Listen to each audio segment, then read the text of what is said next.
marcheur notamment, mais pas que, un artiste de l'expérimentation, et c'est de ça, je pense, qu'il va nous parler notamment. Voilà, et moi j'en dirai pas plus parce que je pense que c'est pas la peine de parler à sa place, il est là, et donc il le fera bien mieux que moi. N'hésitez pas, si vous le souhaitez, à échanger à l'issue de cette rencontre, je pense que c'est toujours extrêmement intéressant. Je pense à nos étudiants, je leur conseille de le faire, sans quoi évidemment ils sont punis. Mais voilà, en tout cas, profitez de ce temps qui vous est donné pour échanger. Et donc des rencontres comme celle-ci, il y en aura d'autres, on l'espère, dans l'année qui vient, et on vous tiendra évidemment informé de leur tenue. Voilà, Laurent, quelque chose d'autre à dire? Et ben voilà, donc j'ai tout, en plus c'est ridicule. Et ben à toi Laurent, merci. Merci. Donc voilà, en fait, comme disait Stéphane, en fait, je commençais mon travail artistique par des marches. Alors, c'était d'abord une marche de Nantes jusque Metz, qui a duré à peu près 3 mois pendant un hiver. Et je ne sais plus, c'était en 2002, je crois, un truc comme ça. Et voilà, en fait, tout ça, en fait, m'intéressait vachement, en fait, l'idée de marcher, l'idée déjà de faire de la performance et surtout des marches, en fait, parce que ça me semblait être une activité qui n'a pas d'impact sur mon environnement, c'est-à-dire que je fabrique pas d'objets qui peuvent évidemment être encombrants, qui peuvent être au final polluants, c'est-à-dire des objets en fait qui sont rajoutés à la masse d'objets que l'humanité produit. Donc voilà, en fait, j'étais parti sur cette idée comme ça de performance, quoi. Ouais. Et puis donc il y a eu cette marche, donc jusque Metz, où j'étais attendu à l'école des Beaux-Arts. Et puis en fait, ce qui était assez intéressant, c'est que c'était le vernissage de mon expo. Et puis il se trouve que la seule chose que j'avais à montrer, c'était moi en tant que personne en fait, qui vient de faire ce trajet de 3 mois à pied pour me rendre dans la galerie. Et donc voilà. Alors ça parlait évidemment beaucoup de cette disparition d'objets, puisque en fait j'étais dans une salle d'expo vide où j'ai juste montré quelques rushs sur une télé qui m'avait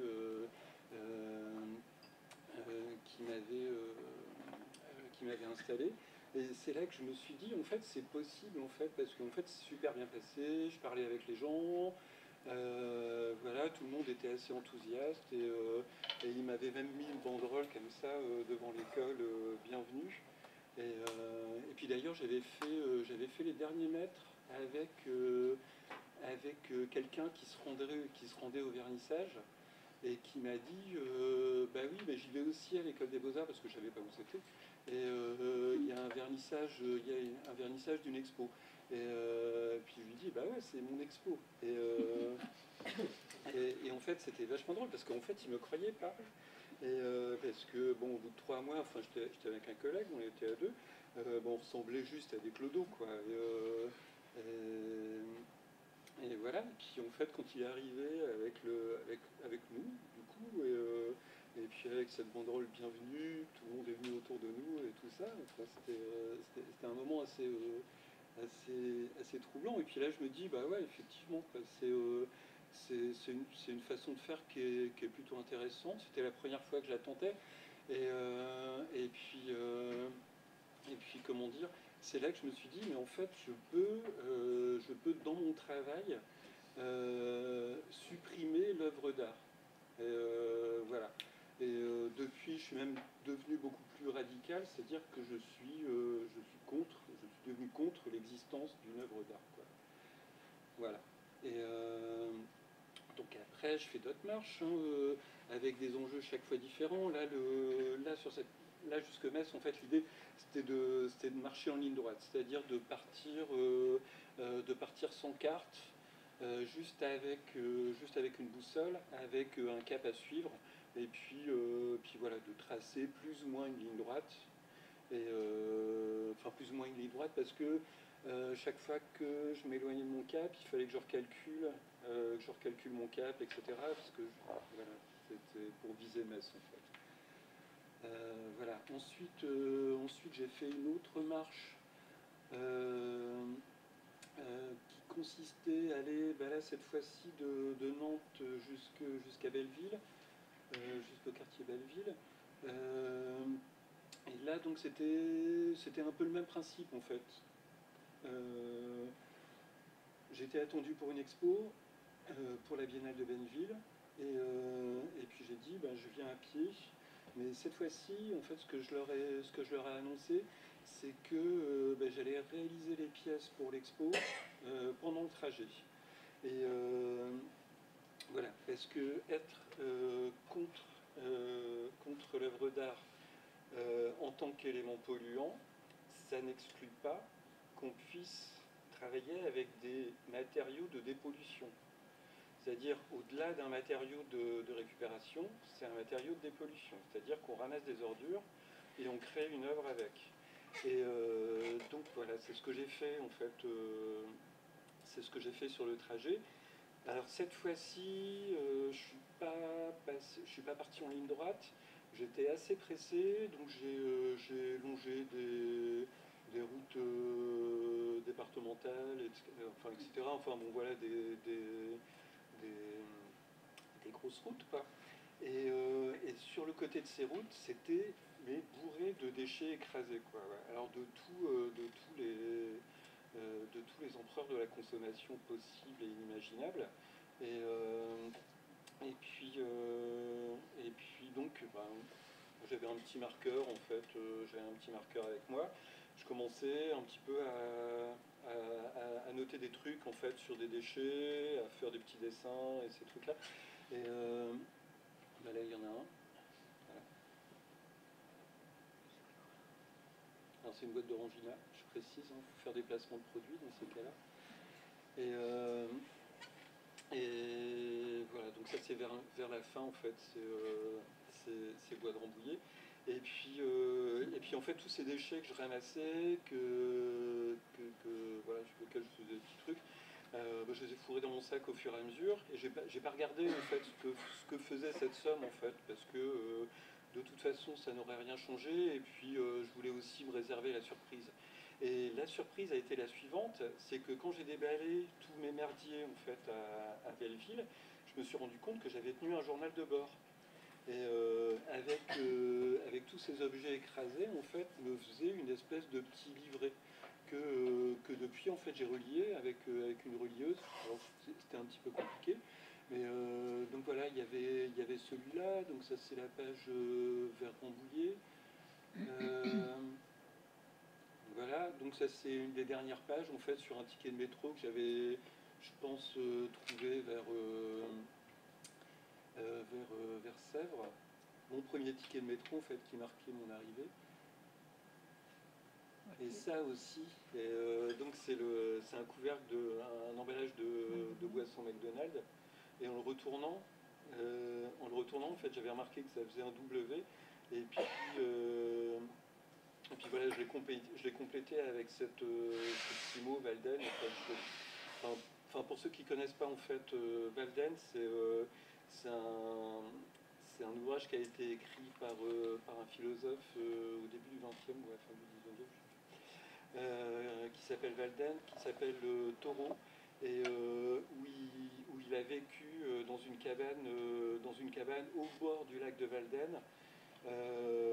En relative autonomie et surtout il a écrit sur l'écologie et il a écrit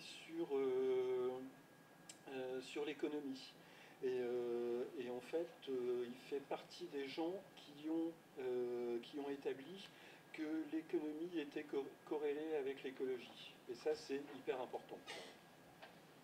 Voilà. Et donc évidemment moi j'étais complètement dans ce truc là parce que je venais à pied à Belleville et puis ma pièce en fait elle était faite que d'ordures et donc déjà je ramassais ces ordures, bon même si c'est assez symbolique hein, par rapport à la quantité énorme qu'il y avait, je ramassais ces ordures et surtout cette pièce du coup coûtait absolument rien et ça c'est quelque chose que je revendique depuis au moins ce moment-là.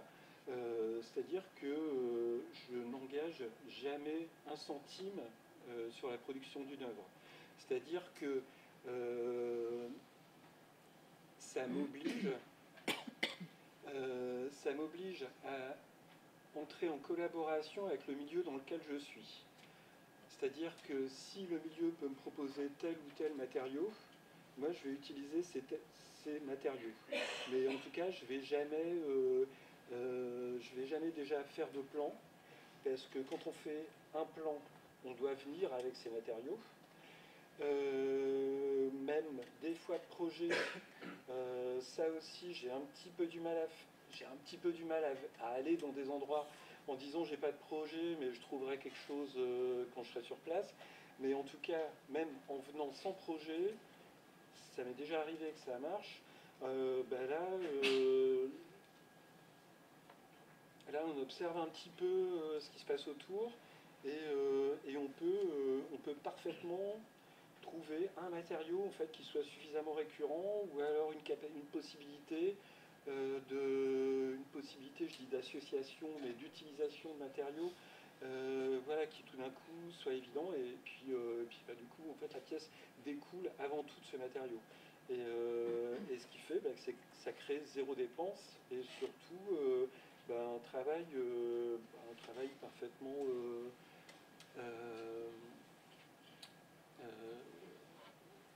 parfaitement viable du point de vue écologique. Voilà. Donc je cherche encore un petit truc que j'ai bricolé. Voilà, ça c'est dans les premiers jours où j'avais campé à côté d'une espèce de station d'épuration et où j'avais remballé mes lunettes dans ma tente. Voilà.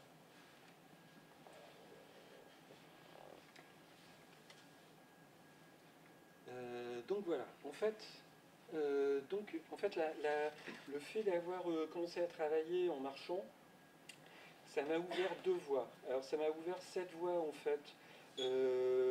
D'abord de l'utilisation de matériaux de proximité, donc de recyclage, et surtout de lecture du paysage,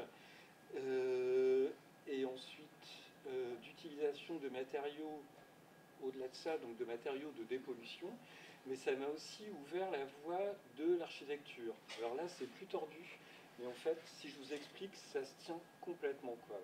C'est-à-dire que quand on fait des trajets un petit peu longs comme ça, on trimballe un sac à dos dans lequel il y a une tente, dans le sac à dos en fait.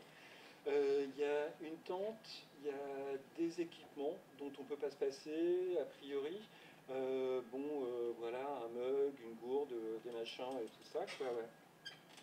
Et puis d'une marche à l'autre, je me suis dit, peut-être ça peut être intéressant, comme je recycle des objets en fait pour créer des œuvres, ou un petit journal de bord, enfin qui n'est pas forcément un objet que je fais pour des galeries, mais qui peut être aussi un objet très personnel. Et donc voilà, plutôt que de faire ça, en fait, je peux fabriquer des objets utilitaires, et des objets qui du coup aient une vraie valeur d'usage. Et puis ça va aussi dans le sens de la disparition de l'œuvre d'art. C'est-à-dire que plutôt que de fabriquer une œuvre, on fabrique un objet utilitaire. Et en plus, on le fabrique avec des matériaux de récupération. Et même, encore mieux, de dépollution. Voilà, je vais loin. Et alors, pourquoi ça m'a poussé vers l'architecture? Parce que, d'abord, j'ai commencé par fabriquer mon équipement avec soit des petits bouts de bois, soit des machins que je trouve et tout ça. Et puis après, je me suis dit, en fait, le plus lourd, c'est quand même ma tente. Et donc, j'ai commencé à explorer ma capacité à dormir dehors. Ensuite, ma capacité à construire un abri de plus en plus élaboré, en fait, parce que cette capacité, elle évolue, et puis elle va vers une lecture du paysage, et qui peut se reproduire, et puis jusqu'à une vraie capacité à lire son paysage et dire, là je peux m'arrêter, et en autant de temps, je peux construire avec ce matériau quelque chose. qui sont pas forcément du bois, qui peuvent être de la terre, qui peuvent être des branchages, des feuilles, des machins et tout ça. Et voilà, en fait, tout ça fait qu'en allégeant mon sac à dos, en fait, je me suis mis à la portée, en fait, surtout de toutes les opportunités qui s'offraient à moi.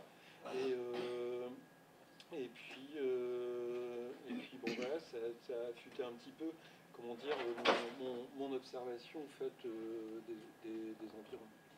Et voilà, donc je me suis mis à faire plusieurs tests, plusieurs tests en termes d'architecture.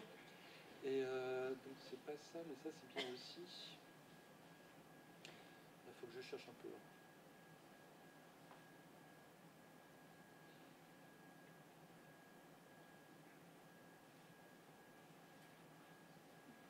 Ça vient. Et il y a notamment ce pont. Alors bon, un pont, enfin évidemment c'est pas quelque chose qu'on peut habiter. Enfin, c'est pas une métaphore de ma vie de clochard, quoi. Voilà. C'est juste parce que en construisant un pont, en termes d'ingénierie, on sait à peu près tout construire. Parce que c'est ce qui pose le plus de problèmes de portance, voilà, tout ça. Et pour construire ce pont, en fait, on était trois. Voilà. Hop. Il y a peut-être une photo.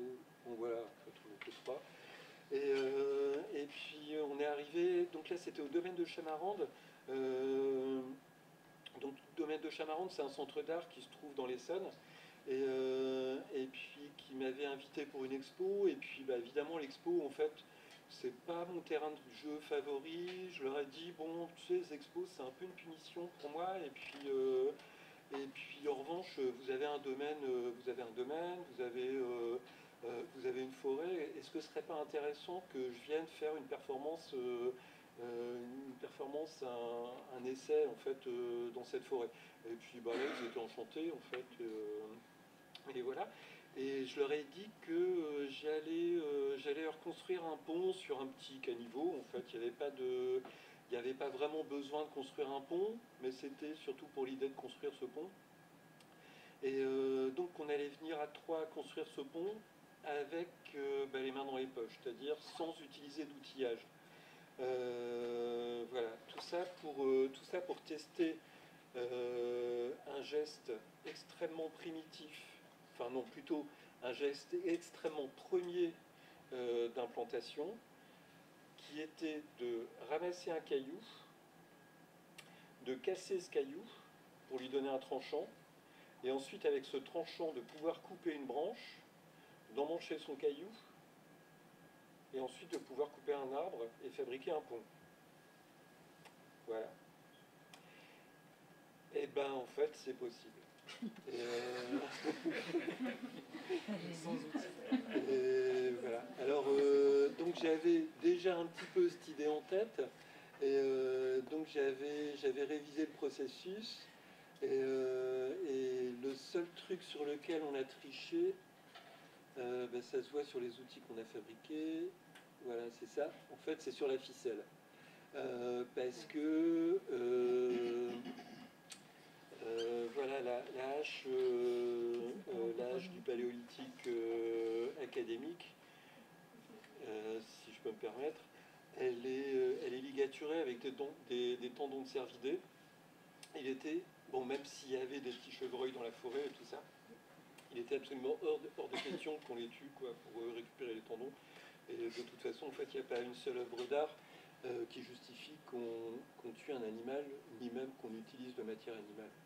Et donc voilà. Donc j'étais venu avec une grosse pelote d'une ficelle qui s'appelle de la garcette. C'est une ficelle qui est utilisée en marine, en montagne. En fait, c'est une petite ficelle très colorée. Donc voilà, en fait, c'était pas pour les couleurs, mais en fait, c'était surtout pour avoir une ficelle qui triche pas, quoi. Donc voilà, c'était de la garcette. Alors ce qu'il y a, c'est que évidemment ces haches, on les a pas laissées sur place. En revanche, le pont, si.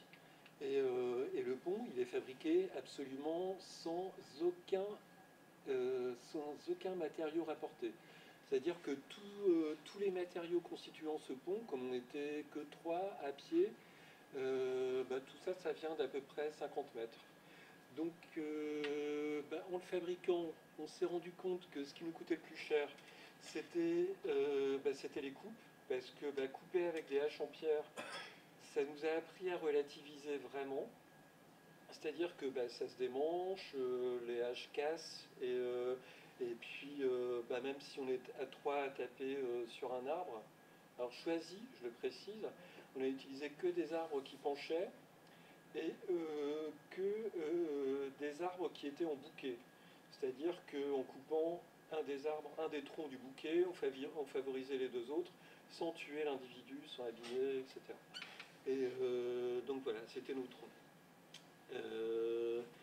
Donc il n'y a pas de cheville, tout tient par coincement. Et puis donc voilà, en fait, oui, je parlais du tablier en fait. Donc le tablier, pour faire le tablier, ce qui nous coûtait le plus cher en fait, c'était donc les coupes. Donc il était hors de question de mettre du bois en traverse, c'est-à-dire perpendiculairement à l'axe du pont, parce que ça nous aurait fait deux coupes en fait pour chaque 10 cm. Donc on a mis les troncs en longueur. Or, comme on n'utilisait pas des beaux troncs, enfin les beaux arbres bien droits, nos troncs ils arrivaient comme ça, etc. Et donc ce pont était complètement impraticable. Donc ce qu'on a fait, parce que en fait, l'idée aussi en construisant ce pont, on ne savait pas le faire au début, surtout sans outils, tout ça, en fait là on est arrivé vraiment sans connaissance et sans projet spécifique. Ce qu'on a fait, c'est que derrière, on a fabriqué une fosse pour faire un torchis, cette fosse-là. Alors voilà, en fait c'est juste un trou dans le sol, mais qui nous a permis de ramener de l'eau de la petite rivière, de faire de la bouillasse, de mélanger des roseaux qu'on avait trouvés pas loin, qu'on avait coupés avec nos silex, là, tout ça, quoi, ouais, et de fabriquer un torchis qu'on a mis en fait comme revêtement sur le pont. Donc au final, on s'est retrouvé avec ce pont en fait qui était entièrement praticable, avec son tablier très lisse, et puis je sais pas, on a essayé d'estimer le poids, mais je m'en souviens plus. Mais en tout cas, sa longueur, c'était d'à peu près 12 mètres. Donc ça s'était fait avec juste un rayon de 50 mètres de paysage.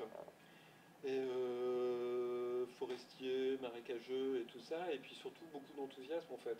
Et l'enthousiasme, il venait essentiellement du fait qu'on ne savait pas le faire. Et donc, il n'y avait pas de fatigue qui pourrait être due à une fabrication répétitive, toujours du même objet, etc., ou alors du même système. Là, on s'était dit, en fait, on ne sait pas faire, donc on va faire ça. Et puis, ça a créé une espèce d'enthousiasme qui était vraiment assez chouette, quoi. Voilà. Donc ça c'est le début de l'installation, les tailles de silex. Et puis on a aussi découvert cet assemblage qui est hyper intéressant. Et voilà, donc ça c'est des fourches. Des fourches en fait qui sont pincées comme ça, plus une troisième en fait qui vient sceller les deux autres parties de fourche. Et ce qui fait que quand les pieds sont enterrés, alors en pression, évidemment, ça ne bouge pas. En latéral, ça ne bouge plus du tout parce que c'est un vrai coincement. Et puis même en arrachement, en fait, ça ne bougeait plus. Donc on avait là vraiment nos piles qui stabilisaient le pont, en fait, en deux fourches, en deux trépieds, comme ça, coincés par les fourches. Voilà, puis ça, c'est l'atelier de taille et tout ça, quoi. Et voilà, et ça, c'est les coupes des arbres. Voilà. Donc c'était assez long quand même. Je sais pas, ça dépendait. Au début, en fait, je pense qu'on mettait 1 heure pour couper un arbre de ce diamètre-là. Et vers la fin, en fait, quand on avait acquis l'expérience, autant des haches que de la coupe, que en fait, tous ces trucs-là, en fait, ça allait beaucoup plus vite. Et puis en plus, on avait élaboré une technique de tourner autour de l'arbre en fait en tapant, et chacun son tour, etc. Et puis ça aussi, c'est une chorégraphie une chorégraphie à roder, quoi. Ouais. Donc ici, on voit qu'on n'est plus que deux, et Quentin qui est derrière, qui attend, parce que sa hache a cassé, et puis voilà, quoi. Donc une chose qui arrivait assez couramment. Voilà. Alors voilà, ça c'était un autre test qui s'est fait en forêt. Là, du coup, c'était du côté de Nantes. Et puis là, l'idée, en fait, c'était de tester la possibilité de faire un atelier mécanique en forêt. Parce que, bon, voilà, l'idée aussi de tous ces tests, c'est d'accumuler un savoir et de créer des choses que je laisse en forêt, mais qui sont reproductibles. C'est-à-dire que c'est pour m'alléger, en fait, c'est pour alléger mon sac à dos, mon sac à dos. Donc, de quoi j'ai besoin, en fait, d'une espèce de trousse à outils cognitive, c'est-à-dire un savoir, en fait, qui me permet de refabriquer tel ou tel engin, outil, machin, truc et tout ça, enfin tout ce dont je peux avoir besoin. Donc là, ici, en fait, l'idée, c'était de créer un atelier. Et cette fois-ci, en fait, j'avais emporté de l'outillage, mais évidemment, c'est que de l'outillage à main. Donc ici, on voit, c'est un vilebrequin, enfin voilà, vilebrequin, machette, hache, enfin voilà, tout ce qui ne tombe pas en panne de batterie. Et j'avais aussi cet outil, c'est un tarot à bois. Donc ça marche en fait comme pour tarauder du métal, hein, c'est-à-dire faire un pas de vis, sauf qu'il y a un petit ciseau à bois à l'intérieur, et hop, on tourne, et ça nous fait un pas de vis en bois. Et en fait, c'est cet outil qui a créé un petit peu la même chose que ce que je vous avais expliqué avec le galet qu'on casse. C'est-à-dire que pour faire de la mécanique, il faut d'abord un étau pour pouvoir coincer les pièces, les travailler, etc. Pour fabriquer cet étau, il y a évidemment une vis de serrage. Il faut pouvoir fabriquer la vis, mais pour fabriquer la vis, il faut pouvoir coincer son bout de bois dans un étau pour pouvoir le tarauder, parce que ça s'utilise à deux mains. Et puis de toute façon, on n'aurait pas suffisamment de force comme ça. Donc voilà, en fait, ce geste premier là qui s'est fait pour fabriquer, pour faire cet atelier de mécanique, ça a été d'éplucher une branche, de la mettre au diamètre directement sur un arbre, ensuite de la tarauder. Donc j'avais un premier pas de vis, et qui m'a permis de fabriquer un étau. Alors j'avais déjà fabriqué l'établi. Et donc ce premier pas de vis m'a servi à fabriquer un étau à tige. Donc les étaux à tige, en fait, c'est les étaux qui se mettent sur le côté des ateliers comme ça, qui sont juste serrés avec une seule vis et qui coincent un objet comme ça de façon plus ou moins aléatoire, mais enfin bon, ça marche. Et donc cet étau à tige, il m'a permis de fabriquer un étau plat. Et ben voilà, ça c'est l'étau à tige. Voilà. Et il m'a permis de fabriquer un gros étau plat, hop, pour faire de la mécanique. Et voilà. Et donc à partir de ce gros étau plat sur mon établi, je pouvais réaliser n'importe quel objet parce que j'avais les mains libres et tout ça, je pouvais travailler, mon objet était maintenu. Alors, j'ai aussi trouvé un merisier qui était tombé dans la rivière. Alors le merisier, c'est génial parce que c'est un bois qui n'est pas trop fibreux et tout ça, qui permet un travail assez fin. Et des robiniers. Donc ça, c'est du robinier. Donc ça, c'est un arbre qui s'appelle aussi faux acacia. Et en fait, c'est un arbre qui vient d'Amérique du Nord, qui a tendance qui est arrivé, je ne sais plus comment, en Europe, mais qui a tendance à remplacer petit à petit, en fait, toutes les forêts de châtaigniers. En fait, il est plus fort que le châtaignier. Et donc c'est un arbre qu'on ne doit pas avoir de scrupules à couper. Et en plus, il a des avantages, c'est-à-dire qu'il a une croissance rapide, qu'on peut le fendre extrêmement facilement parce que c'est des fibres très droites. Là, pour le coup, c'est l'exact contraire du merisier. Mais par exemple, une bûche comme ça, on peut la fendre à la hache et zou, ça se coupe en deux hyper facilement. Donc c'est évidemment un bois qui est super pratique pour fabriquer des chevilles. Parce que là, l'établi est... ah oui, il faut que je précise. L'établi, l'étau, enfin tous les bricolages que j'ai fait là, alors tout est entièrement chevillé. C'est-à-dire qu'il n'y a pas une vis, il n'y a pas un morceau de ficelle. C'est-à-dire que tous ces trucs, là je suis resté 3 semaines, un mois pour faire ça.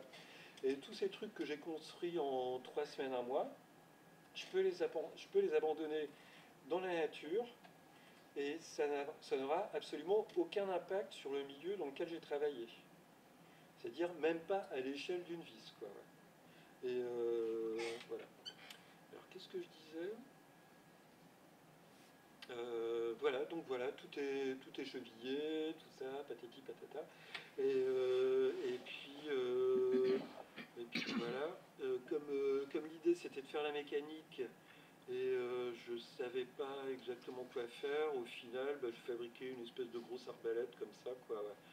Et donc avec des systèmes à cliquer, enfin je ne l'ai jamais réarmé, enfin je l'ai jamais tendu les arcs.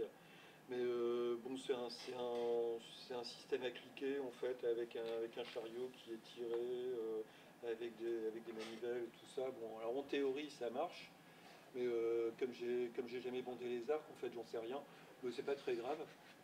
Et puis donc voilà, tous ces objets en fait j'ai pu les abandonner, l'établi, les étaux, tout ça. J'ai pu tout abandonner en forêt. Et puis les ronces ont repris le dessus.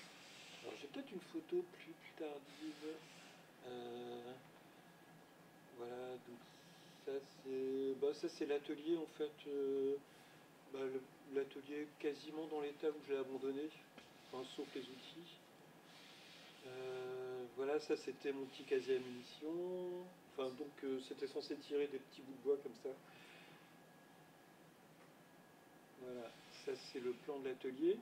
Donc établi, grosse arbalète, petit siège pour se reposer et salle de repos du personnel. Et donc en fait tout ce périmètre en fait il est taillé dans un gros roncier qui me faisait une espèce de phyto barbelé en fait qui me permettait d'avoir des murs en fait et puis il y avait une porte qui fermait à l'entrée.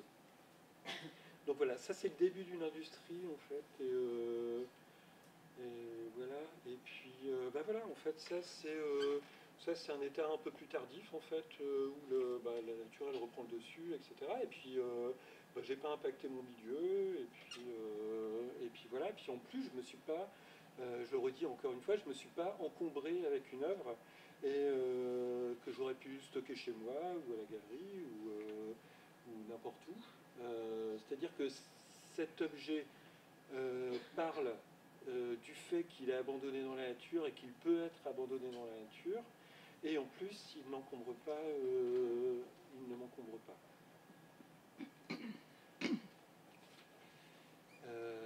Voilà.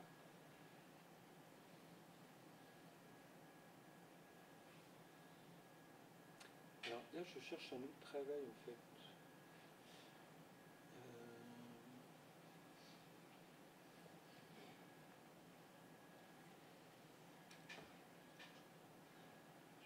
Je vais trouver.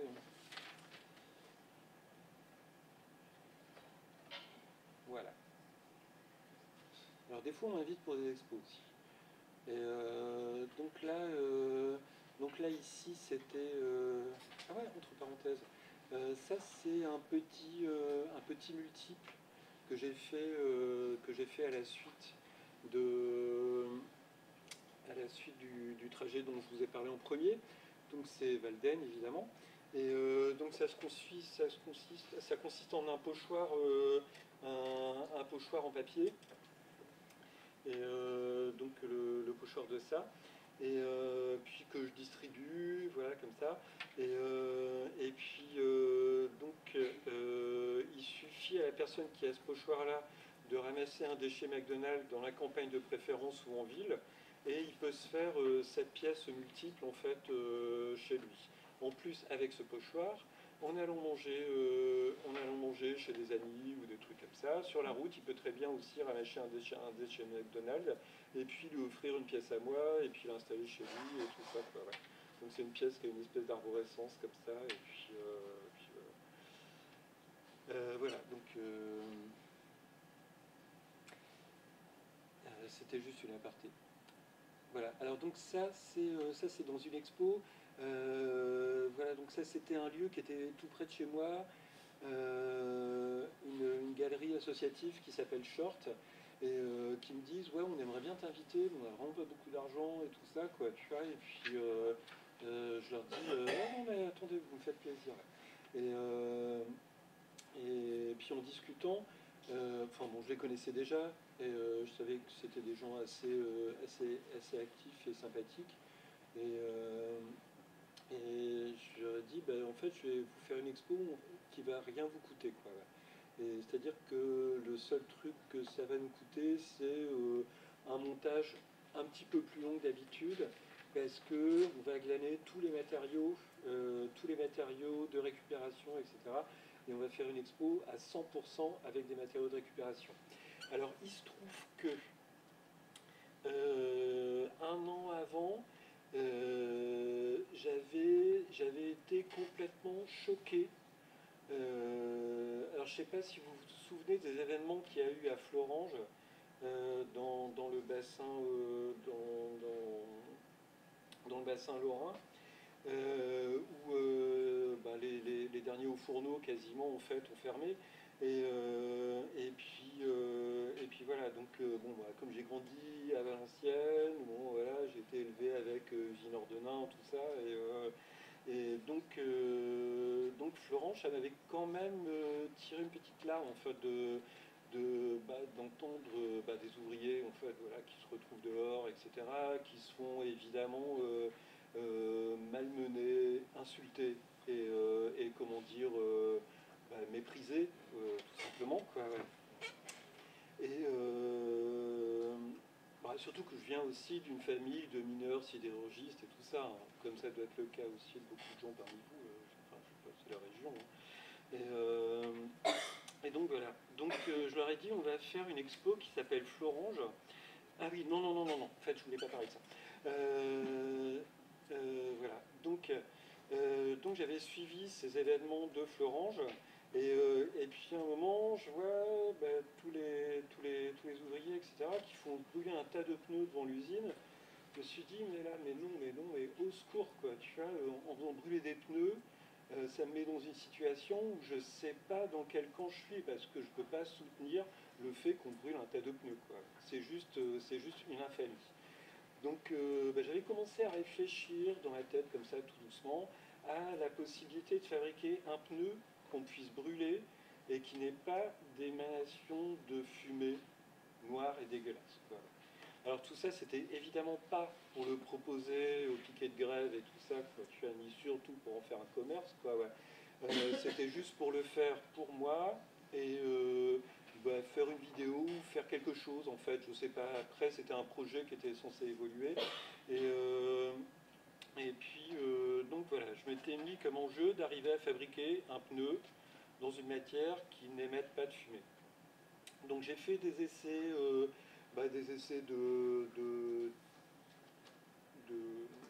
d'aggloméré de bois.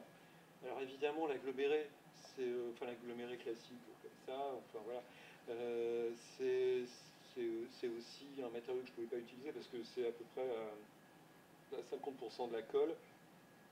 Donc j'ai fait plusieurs essais, d'abord avec des colles, avec des produits alimentaires, de la farine, des machins, des trucs.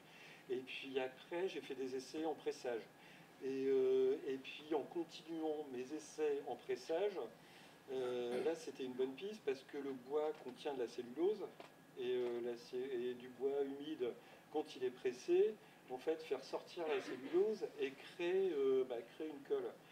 Donc j'en suis arrivé à mettre au point un mélange qui contenait du bois, mais de différentes granulométries, pour justement laisser sortir la cellulose. Alors c'est un long processus, hein, je ne suis pas arrivé du premier coup.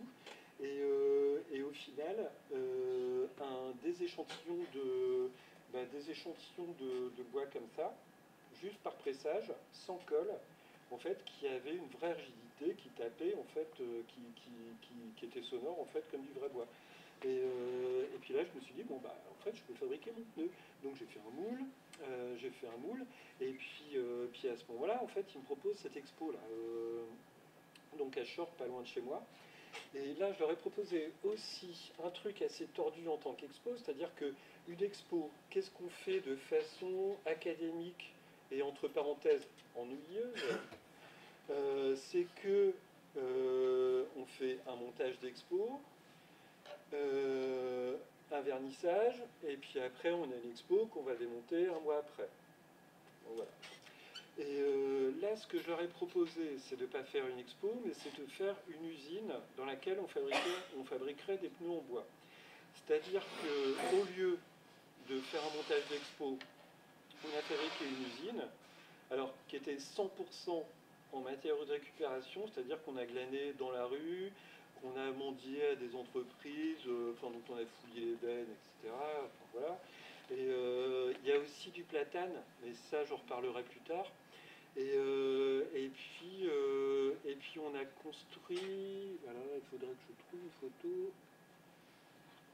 On a construit tous ensemble.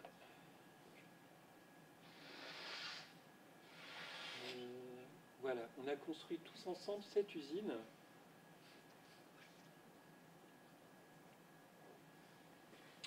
Voilà, où chacune des pseudo-sculptures, mais en fait je peux quand même dire sculpture à valeur d'usage, était un poste d'une usine. Alors on va commencer par ici. Donc c'était l'accueil de la galerie. C'était un bureau qu'on avait fabriqué et qui était aussi le secrétariat de mon usine. Ici, c'était la table de production. Ici, une étuve qui était alimentée au feu de bois, toutes les chutes en fait de la construction. Une étuve, donc en fait une étuve, en fait c'est un truc qui chauffe à peu près 50 degrés et c'était pas pour cuire en fait la production, mais c'était pour juste évaporer l'eau et pour gagner en temps. Alors au-dessus de ça, il y avait une grue qui permettait de monter le moule de la table de production à l'étuve. Ici, une zone de stockage. Et ce qu'on voit derrière, où il y a l'espèce de rond, c'était la zone humide, donc une deuxième pièce de l'usine.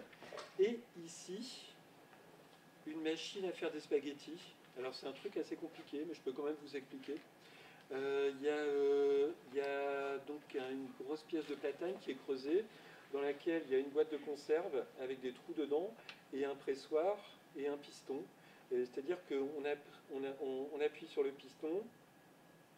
La pâte, donc c'est une pâte à pâte. Elle passe par les trous et elle tombe directement dans une casserole d'eau bouillante alimentée par un petit réchaud électrique. Et donc voilà. Donc ça c'était la salle de repos du personnel, la cantine et tout ça. Alors on ne voit pas sur le mur qui était là, mais il y a aussi des porte-manteaux en platane en fait pour ranger ses vêtements en fait qui étaient les vestiaires et tout ça. Et donc voilà. Alors ça. Pendant toute la durée de l'expo, alors c'est pour ça que c'était intéressant que ce soit pas loin de chez moi, parce que pendant toute la durée de l'expo, moi je suis venu utiliser cette usine, et il y avait des gens qui vivaient, qui allaient au secrétariat, demander ce qui se passait, et tout ça, quoi, ouais. Et moi je faisais des pneus, donc je pressais mes pneus, je les mettais à l'étuve, j'alimentais en bois et tout ça. Et puis je faisais des pâtes, et puis on pouvait aussi cuisiner en fait dans le haut fourneau, dans le haut fourneau, confusion, dans les tubes. Voilà. Et comme ça se faisait d'ailleurs dans les hauts fourneaux en fait, où on pouvait faire cuire dans le sac de fonderie en fait de la nourriture. Mais ça c'est encore une aparté. Et puis voilà, en fait là on voit les. Ouais, ici donc on voit là en fait voilà, c'était pendant l'expo. Et ici rempli mon moule en fait avec le mélange que j'avais mis au point un an plus tôt, en ne sachant pas ce que j'allais en faire. Donc,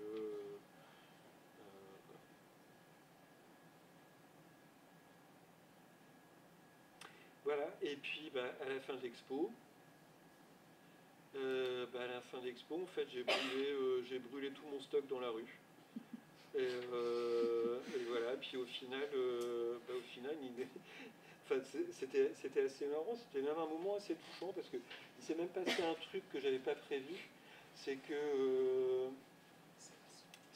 y avait du vent et comme ces pneus étaient composés uniquement de silure, en fait, ça faisait une cendre très légère et les cendres sont envolées avec le vent. Et au final, il restait absolument plus rien en fait de toute cette production, quoi. Voilà. Et quand on a démonté, l'usine, on a remis tous les trucs là d'où ça venait, c'est-à-dire dans les déchetteries, dans les trucs, les briques, on les a empruntées à un gars qui voulait faire un four à pizza, donc il a rendu ses briques et tout ça, et puis voilà, en fait tout est reparti là d'où ça venait. Donc là encore une fois, en fait, j'ai absolument consacré une énergie énorme à réaliser des choses et au final il ne me reste plus rien. Alors ça aussi c'est intéressant, c'est-à-dire que dans toutes les pièces que je vous ai montrées, je ne vends pas une œuvre, c'est-à-dire je ne vends pas un objet, de toute façon la plupart du temps j'en ai pas, mais en fait je vends une force de travail. Et voilà, et ça me paraît aussi important quand on parle d'écologie, parce que cette force de travail n'est pas un objet en plus ou un objet impactant, etc.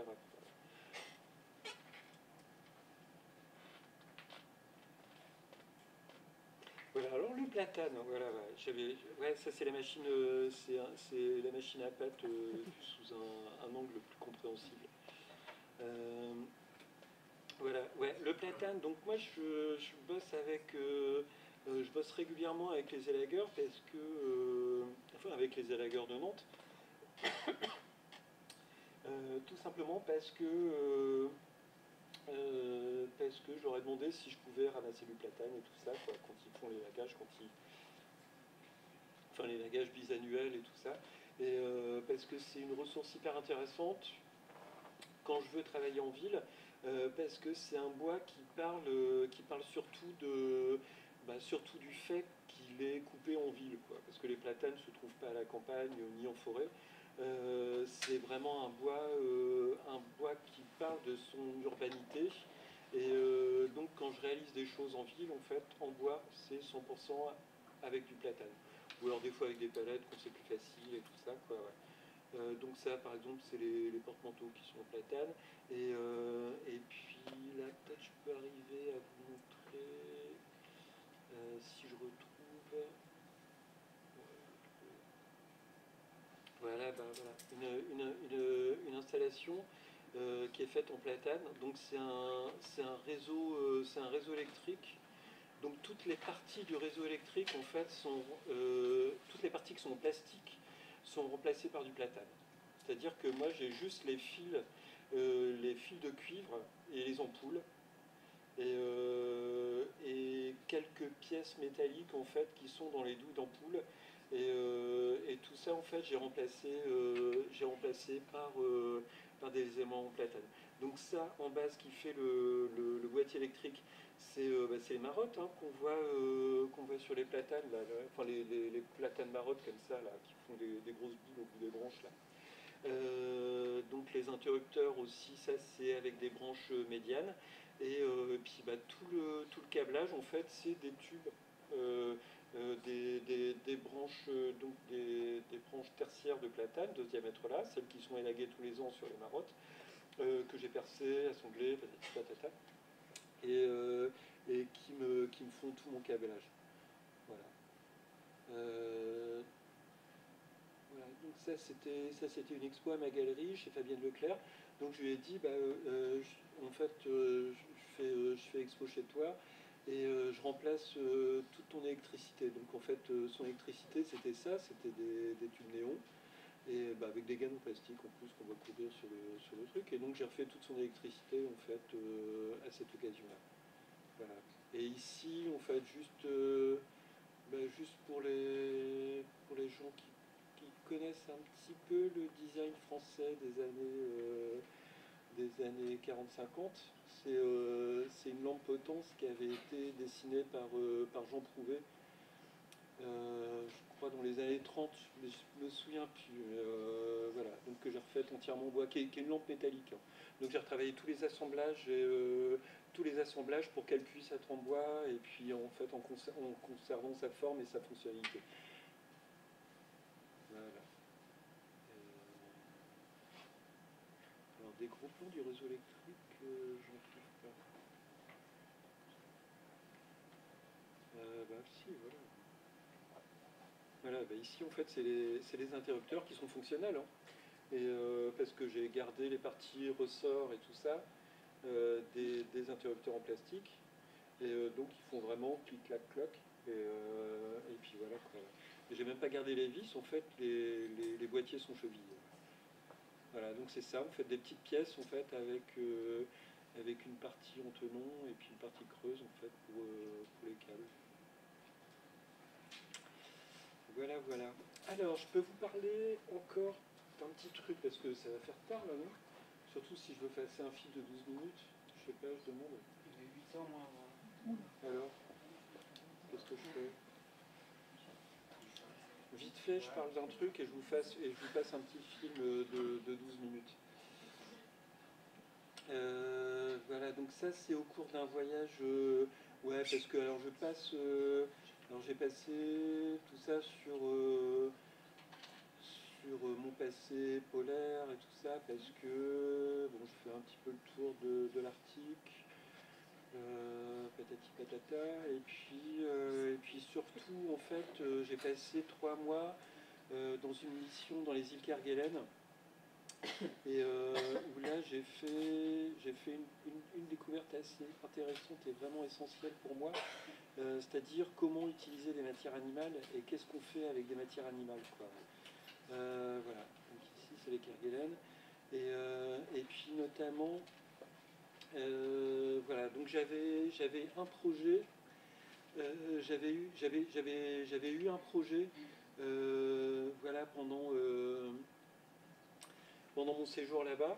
C'est que j'avais trouvé donc on est en bas de l'océan Indien, hein, quasiment en Antarctique, et puis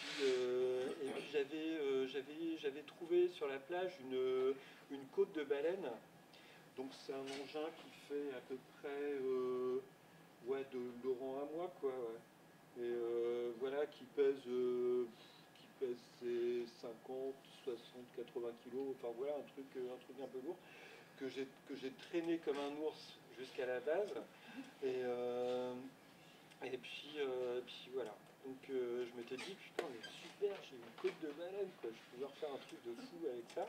Et puis bon, tout le monde vient voir, quoi, tu vois, ma côte de baleine. Je dis, oui, c'est la côte de baleine qui était sur la plage là-bas. Enfin bon, tout le monde savait qu'elle était là, hein. Mais c'est la côte de baleine qui était sur la plage là-bas. Et tu l'as ramenée, waouh, tout seul, ouais, quand même. Et puis après, je cause avec des gens de la réserve naturelle, et qui me disent, en gros, qui me demandent en gros ce que j'ai comme projet avec cette côte de baleine. Je dis, en fait, je pense que je vais lui faire des charnières pour la rendre pliante, pour pouvoir la ramener en métropole, et puis voilà, en faire une pièce comme ça, à valeur d'usage, hein, une côte de baleine pliante pour son transport, me paraissait logique en fait.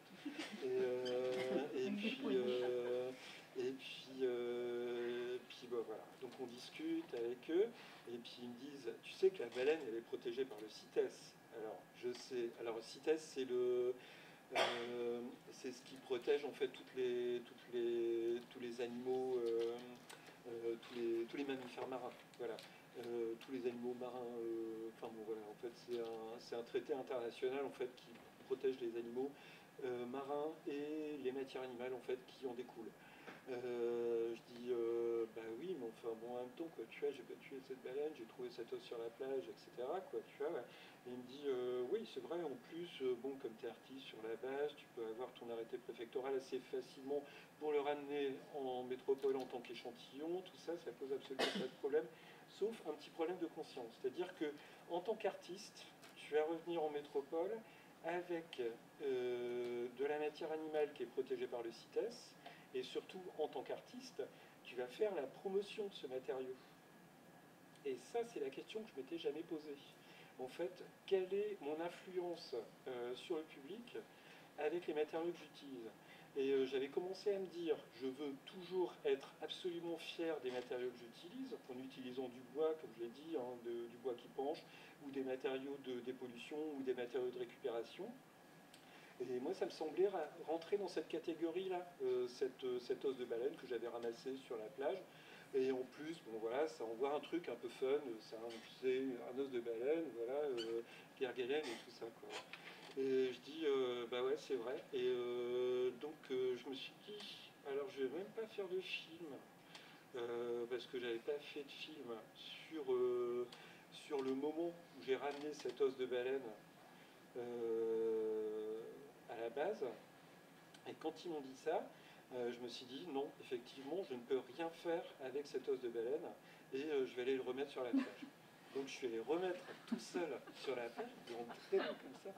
Et puis après, je me suis dit, il y a une ressource folle sur cette île, c'est que le renne le renne arctique a été introduit par les militaires dans les années 60 au Kerguelen pour faire de la viande pour nourrir les contingents qui étaient là-bas. Et il se trouve que ils étaient cantonnés sur une île d'abord, et puis quand ils ont été trop nombreux sur l'île, les rennes ça nage. Donc en fait ils sont allés sur les autres îles, et ils sont allés sur la grande île aussi, sur la grande terre. Donc maintenant en fait il y a des rennes arctiques partout. Et les rennes, comme tous les cervidés, perdent leur bois tous les ans. Ça n'a rien à voir avec une corne de vache. C'est-à-dire qu'une corne de vache, c'est de la kératine, comme les ongles, hein, comme les cheveux, et comme les défenses de rhinocéros d'ailleurs aussi. En fait, c'est la même matière que les ongles, les cheveux, etc. Et les vaches.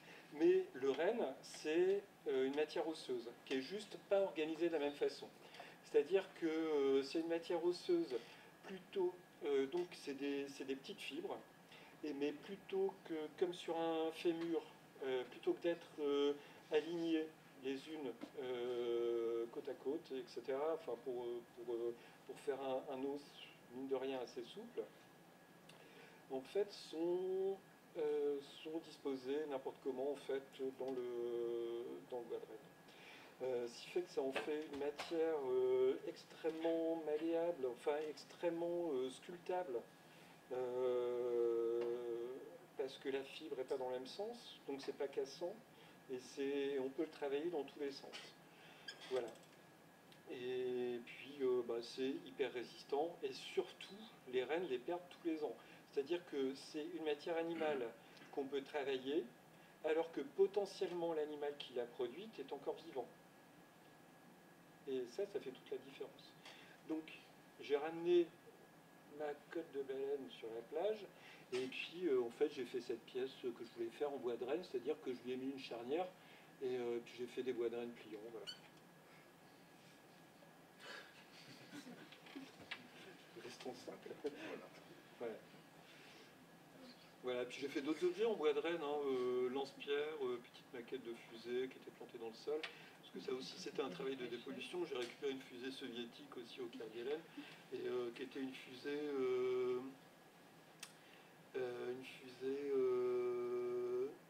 de radiosondage qui avait été tirée dans les années 70. Et je ne sais pas si on la voit en photo là.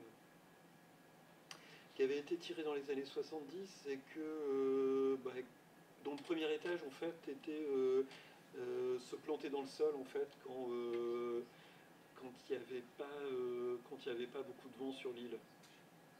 Voilà, bah, en fait, donc là, pareil, avec les gens de la réserve naturelle, bon, ils disent, oui, voilà, bon, cette zone, elle est en réserve naturelle intégrale.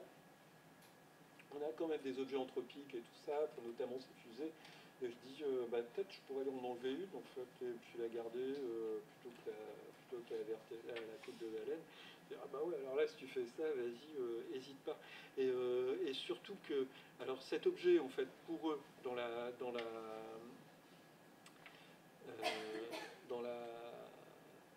réserve naturelle, était un objet encombrant. Et puis malgré tout, c'est un objet qui était intéressant à extraire de cet endroit-là, où personne ne va jamais. Hein. On est quand même dans une terre où il faut être missionné pour y aller, tout ça, qui est au fin fond de l'océan Indien. Et je me suis dit, bah, si je ramène ça en métropole, c'est génial, parce que l'histoire de cette fusée, c'est fou. C'est une fusée qui a été tirée donc, sur le territoire français sous De Gaulle, donc en pleine guerre froide, et par des équipes soviétiques. Et donc c'était un accord inter-État sur des programmes de recherche spatiale civile. Et au Kerguelen, il y avait des tirs de ces fusées, qui étaient juste des espèces de faux missiles balistiques, en fait, mais qui mesuraient les hautes couches de l'atmosphère, en fait, parce que la carte des hautes couches de l'atmosphère n'était pas encore faite. Donc c'était une fusée de radiosondage, et puis en fait, ce qui prenait les mesures, en fait, c'était une tête qui redescendait en parachute, et qui envoyait des données au fur et à mesure, on fait des données de densité, température, etc. dans entre les hautes couches de l'atmosphère. Et puis ces premiers étages, qui retombaient sur l'île et qui se plantaient, quoi. Et voilà. Donc ça aussi, ça en fait, maintenant cet objet, je lui ai fabriqué une caisse. Voilà, ici. Donc elle a pris le bateau dans un container du CNES, c'est Centre de recherche national d'études spatiales, un truc spatial, jusqu'à La Réunion, et puis dans un bateau de l'IPEF jusqu'à Brest, et qui est maintenant à ma galerie, en fait. Et voilà. Et en fait, cet objet, donc, vous allez me dire, là, du coup, ça fait une œuvre, mais en fait, c'est même pas une œuvre. C'est même pas un ready-made et tout ça. En fait, c'est juste un objet que j'ai extrait d'un mauvais contexte pour le mettre dans un autre contexte dans lequel je peux raconter son histoire. Donc voilà, c'est un transfert de position qui fait que le même objet, d'un objet encombrant, peut devenir un objet intéressant. Voilà. Et alors c'est là que je vais arrêter de vous montrer ce PDF et je vais vous passer un film. En fait sur le même principe, c'est un petit film de 12 minutes pour terminer. Donc ça c'est un film que j'ai tourné à Ouessant et donc c'est sur l'utilisation de matériaux de dépollution, c'est-à-dire que j'ai fabriqué une multiprise fonctionnelle qui est faite à 100%, à bientôt, et qui est faite à 100% avec des déchets que j'ai ramassés sur la plage, des déchets plastiques évidemment. Et voilà. Donc c'est... Ah ben je l'ai pas la vidéo. Mais si, ouais.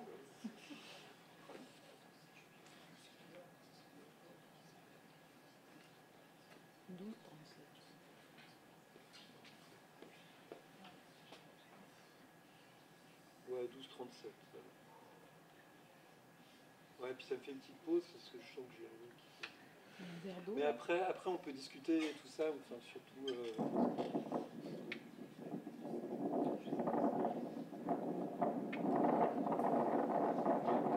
Ça, là, ce talus,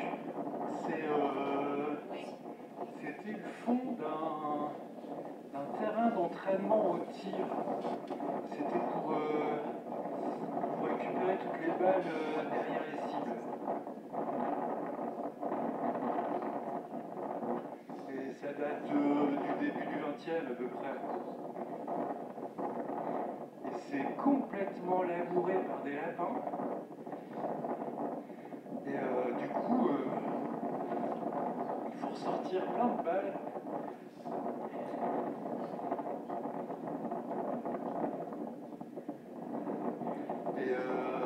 Et parmi ces balles, il y en a qui sont en plomb, chemisées avec du cuivre, et il y en a qui sont en cuivre massif.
s'installe ici en si grand nombre. C'est comme une espèce de cité pour l'Allemagne, dans un endroit où il y a eu tellement de tirs. C'est comme une revanche.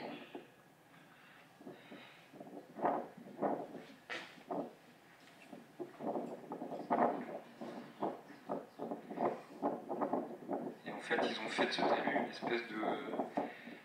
une espèce d'immeuble collectif.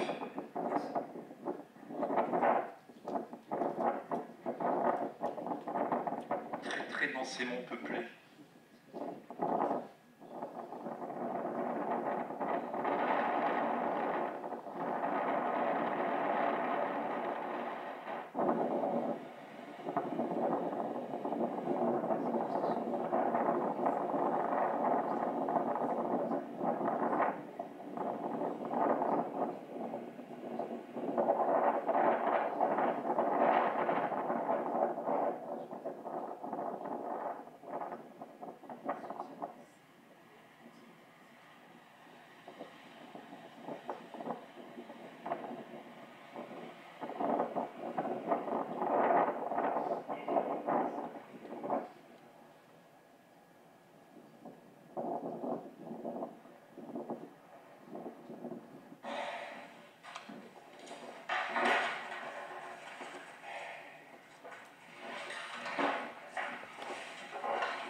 Ça, c'est le moment de vérité.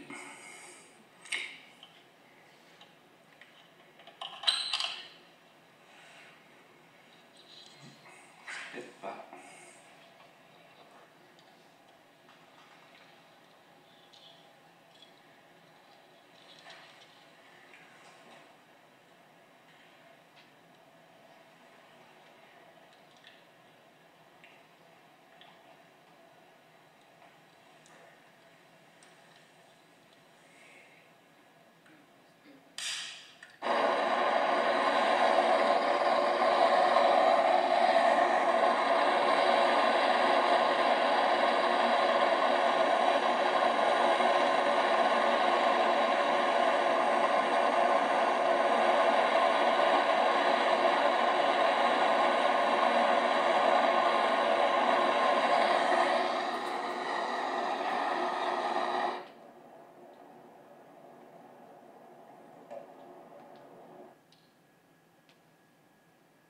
Voilà, avec prise de terre.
Voilà, il n'y a plus qu'à faire l'isolation des câbles.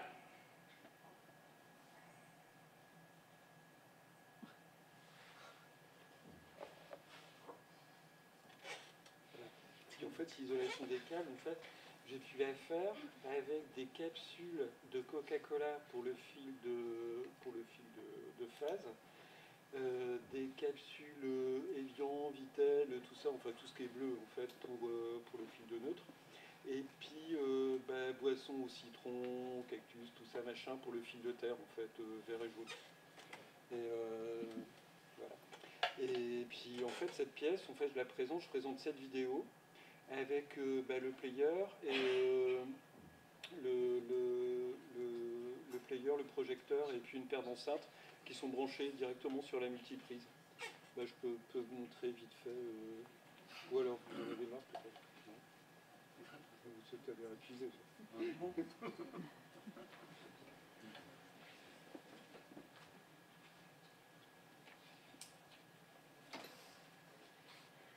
que vous avez des questions par rapport à Ouais, si vous avez des questions, Laurent? C'est pas très sécuritaire. Ah, si, attention. C'est pour moi qui dis ça. Hein C'est pour moi. Qui dit ça? Voilà. C'est-à-dire que la première fois que j'ai montré cette pièce, j'ai eu évidemment une commission de sécurité avec des pompiers, des électriciens, patati patata. Et c'est pour cette expo d'ailleurs. Non, j'ai pas peur. Faut que je trouve, hein. Faut que je trouve juste l'image.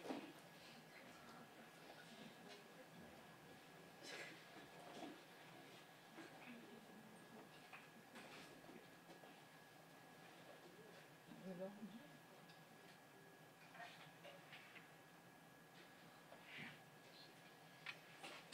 Voilà, pour cette expo, c'est-à-dire que, vous voyez là, en fait, les câbles sont isolés quand même.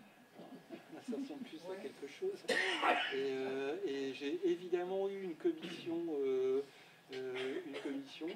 et puis les électriciens, ils m'ont dit, ouais, tu sais, une multiprise c'est en plastique et en cuivre aussi, et puis sauf que toi, ton câble, il est à peu près 4 fois plus épais que celui qui est dans une multiprise. L'espace entre les câbles, il est à peu près 10 fois plus important. Et puis voilà quoi, tu vois, et puis je vois, c'est isolé, enfin tu vois, il n'y a pas de contact. Donc ils ont juste vérifié si tout était à la terre, tout était évidemment à la terre. Et les pompiers, en fait, eux, ce qu'ils m'ont dit, c'est que l'objet, il avait beau être, efficient. Voilà. L'objet avait beau être étudiant, il était quand même relativement fragile. Donc j'ai dit, qu'est-ce qu'on peut faire? On peut mettre un gros socle et tout ça, quoi. Il fait, ouais. Alors le socle, il faut qu'il fasse autant telle taille pour qu'il n'y ait pas un enfant qui puisse aller attraper le truc. Et il faut surtout que la partie qui dépasse du socle, en fait, ici, elle soit protégée devant. Et il faut que le socle il soit en plaque-au-plâtre. Parce que c'est pas inflammable. Donc voilà, en fait, ils m'ont obligé à faire ce socle, qui est maintenant en fait le socle que j'utilise à chaque fois pour montrer cette pièce. Pourquoi? Parce que, en fait, en me demandant ça, de fabriquer ce socle, ils ont mis le doigt sur un truc vachement important, c'est que en tant que quelqu'un qui veut faire un effort écologique, économique, etc., j'ai droit à ma punition. C'est-à-dire, je suis obligé de m'encombrer de cet énorme socle et ma punition de la part des commissions sécurité, hygiène, enfin tous ces trucs-là. Et donc voilà, en fait, ce socle, c'est exactement ça. C'est comme une espèce de boulet que je traîne avec cette pièce. Quoi. Mais en même temps que j'ai complètement intégré, maintenant à la pièce. Quoi, ouais. Voilà, j'ai fini.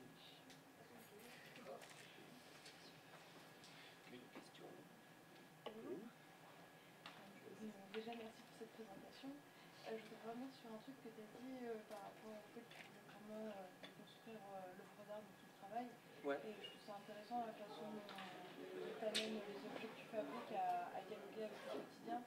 Ouais. Et finalement, comment, parce que je me suis aussi intéressée à par exemple des pièces comme, des expériences comme le bois dans le bosquet, des choses comme ça. Et j'aurais voulu savoir quel rapport t'entretenais entre la création, la quotidienneté et comment t'arrivais encore à quand même relayer tout ça à des institutions artistiques. Alors, en fait, ouais, tu sais, comme je disais, en fait, ce que je vends, c'est pas des objets, c'est une force de travail.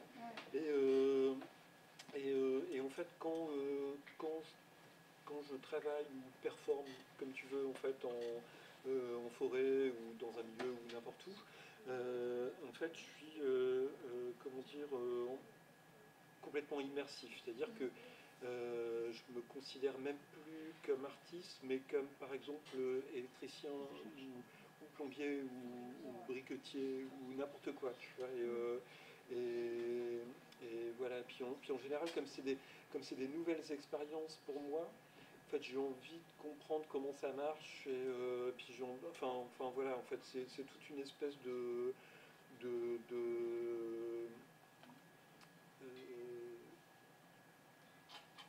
de jeu, en fait, enfin voilà, où tu t'amuses à découvrir, tu vois, tu t'amuses à découvrir ton entourage, et puis un truc compulsif où tu as envie de terminer, et puis bah, des opportunités qui se présentent, enfin des nouvelles opportunités, parce que plus on reste à un endroit, plus on en découvre les ressources, même plus ténues.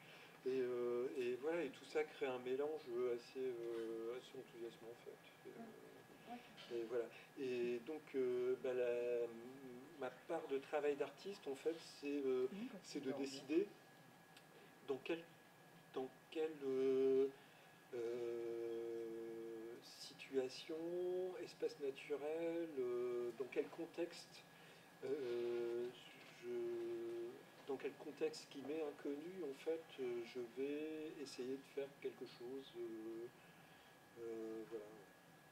Ouais, du coup, c'est finalement faire de l'art expérientiel, enfin, dans un certain sens, enfin, c'est vraiment. Ah, ce ne sont oui, que des expériences, Ouais. De toute façon. Ouais.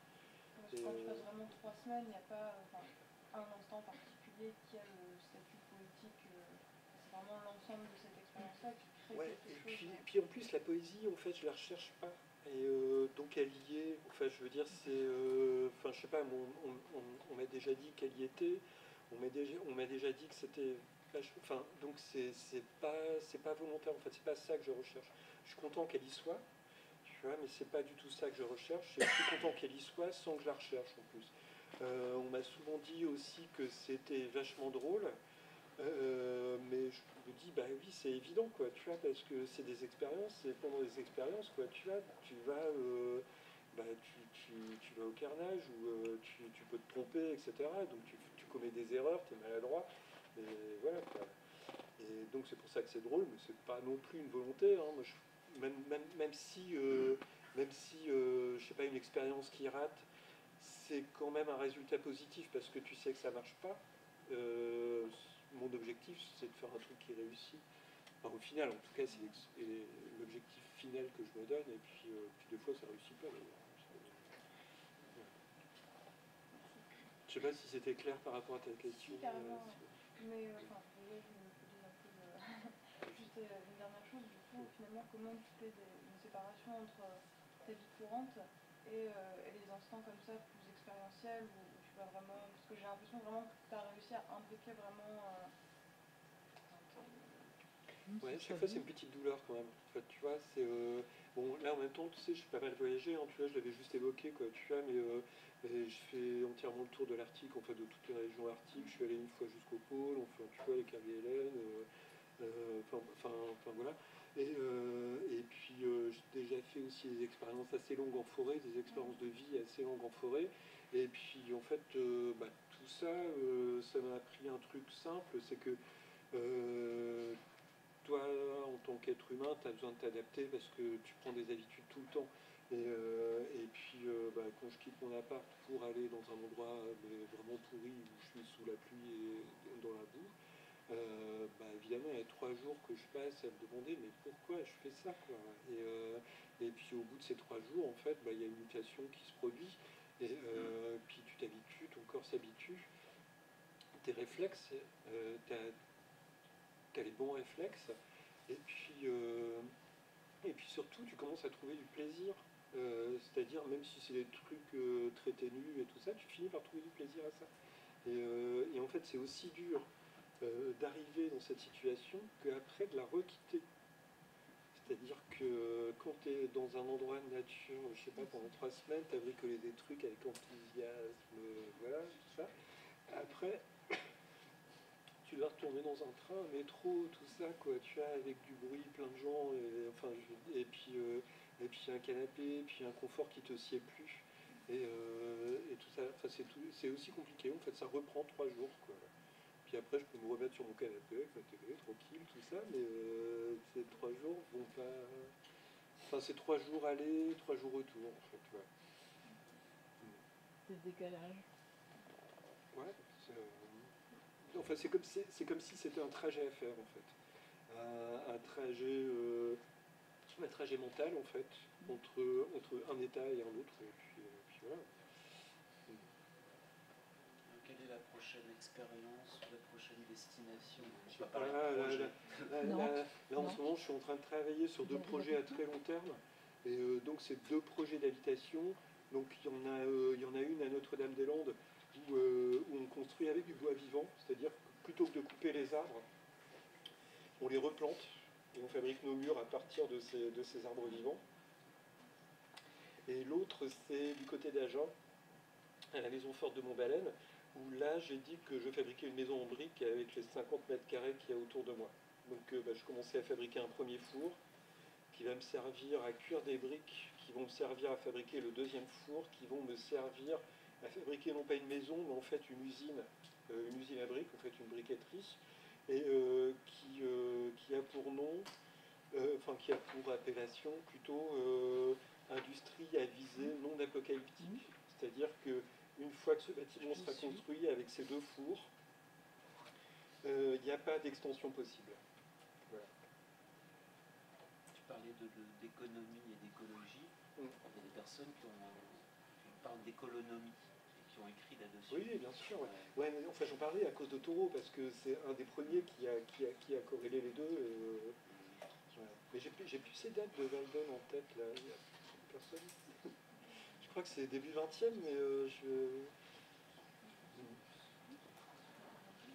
ou fin 19e, enfin bon, voilà, c'est dans ces eaux-là. Alors, une question bête, qui pourrait me sembler bête, mais est-ce que tu as le permis de conduire? Le terme quoi? Le permis de conduire. Est-ce que tu as le non, permis non, je n'ai pas le permis de conduire. Ouais. J'étais curieux de savoir. C'est pour ça qu'il marche.